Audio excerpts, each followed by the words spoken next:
अभंगाला सुरुवात केल्यावर 2-3 मुद्दे आहेत. पहिला मुद्दा घेतलेला नीट दाढी दात काढणे. घेतलेला अभंग तुकाराम महाराजांच्या घातेतील आहे. अभंगाला सुरुवात केल्यावर 2-3 मुद्दे आहेत.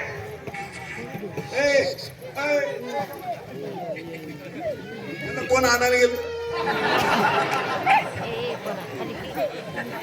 विठाला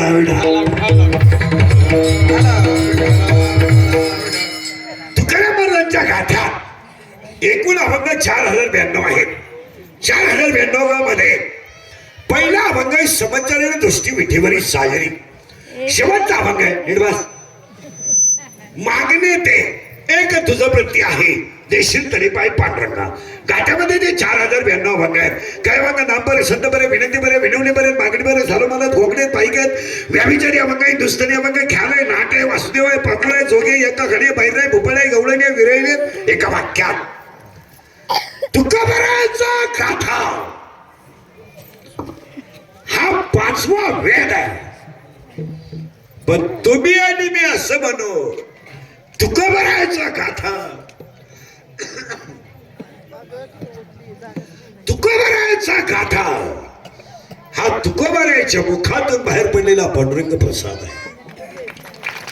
साक्षात पांडुरंगाचा प्रसाद म्हणजे तुकोबरायचा गाथा आणि निवृत्तीनाथाचा प्रसाद म्हणजे ज्ञानेश्वरी.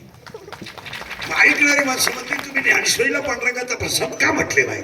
त्याचं उत्तर आहे ज्ञानेश्वरी ज्यांच्या कृपेने झाली तो अवतार सदाशिवाचा आहे. ज्ञानेश्वरी ज्यांच्या मुखातून बाहेर पडली तो अवतार विष्णूचा आहे. आणि ज्ञानेश्वरी ऐकायला जे होते ते साक्षात ब्रह्मदेव सोपान काका आहे आणि आदिशक्ती मुक्ताबाई आहे. ज्ञानेश्वरीवर कृपा भगवान शंकराची आहे.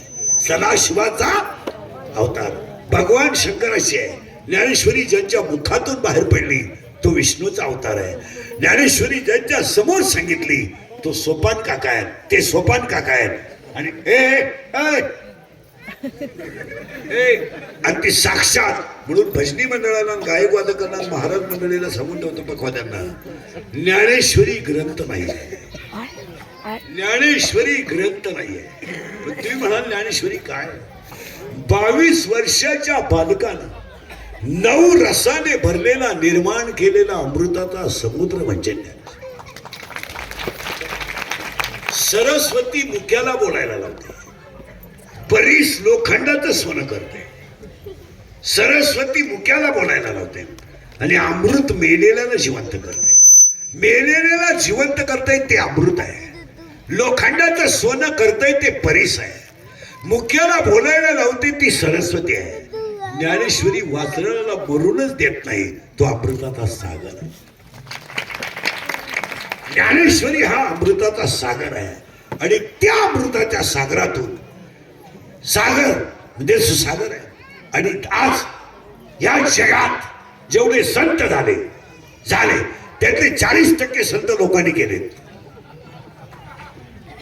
केले संत. पाया पडावे जास्त पैशाची नोट ठेवली का तेव्हा मला आशीर्वाद द्यायचा संत. कमी पैशाची नोट ठेवली का आशीर्वाद दिवस संत दिवस. हे लोकांनी केलेली चालेल सगळे. हे संत नाही. हे संत नाही. बारीक आहे का? या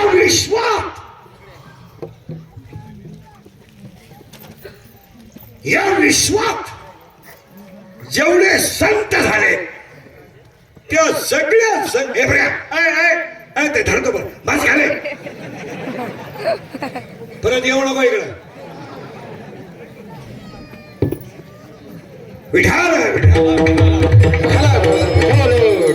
या विश्वात जेवढे संत झाले त्या संतांमध्ये सगळ्यात कोवळं बाळ कोण झाला असेल तर ज्ञानोबा आहे.